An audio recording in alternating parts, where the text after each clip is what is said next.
দোস্ত এই প্রথম একটা ছেলেকে দেখে এত ভালো লাগলো, কি সুন্দর। নাদিয়ার সাথে কেন? নাদিয়া, তোর সমস্যা কি বলতো?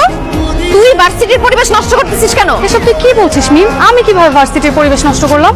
ভার্সিটি এরিয়ার মধ্যে একটা ছেলের হাত ধরে ভার্সিটি ঢুকতেছিস, পরিবেশ নষ্ট হচ্ছে না? এক্সকিউজ মি, আমি নাদিয়ার হাত ধরে ভার্সিটিতে ঢুকলে ভার্সিটির পরিবেশ কিভাবে নষ্ট হয়? আপনার মতো একটা স্মার্ট হ্যান্ডসামলের হাত ধরে অন্য একটা মেয়ে এইভাবে ঘোরাঘুরি করলে আমাদের লোভ লাগে না? লোভ লাগবে কি জন্য?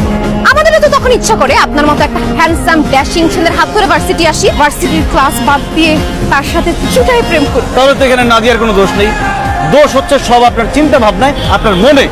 একদম ফালতু কথা বলবেন না। আমার চিন্তা ভাবনার সমস্যা মানে? সমস্যা হচ্ছে আপনার চোখে, সমস্যা আপনার মনে। আমার চোখে মনে সমস্যা মানে কি বলতে চান আপনি?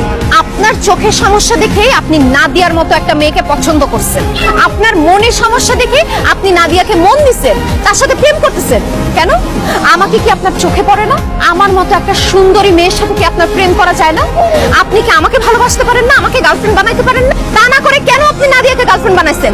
এই আপনার মতো সুন্দর হ্যান্ডসাম স্মার্ট ছেলেদের ভুল পছন্দের জন্য আমার মতো সুন্দরী মেয়েরা সিঙ্গেল থাকে। আমাদের তো 4-5টা বয়ফ্রেন্ড থাকার কথা। খারাপ আর একটা ফালতু কথা বলবেন না। নাদিয়া আমার গার্লফ্রেন্ড না।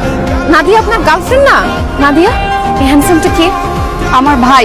এই হ্যান্ডসামটা তোর ভাই? ইয়েস, আমি নাদিয়ার ভাই। ছি নাদিয়া, এইসব ফালতু মেয়েদের সাথে চলিস তুই?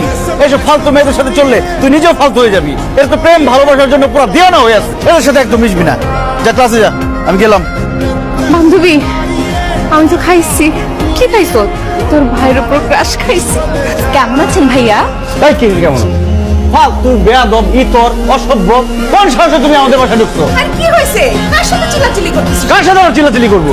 আচ্ছা মা, তুমি বাসায় কেমন দারোয়ান রাখছো? এসব আলতু ফালতু মেয়েদেরকে বাসায় ঢুকতে দেয়? কই, মেয়েটাকে দেখে তো আলতু ফালতু বলে মনে হচ্ছে না। মাশাআল্লাহ মাশাআল্লাহ, কি সুন্দর লম্বা চওড়া দেখতে মেয়েটা।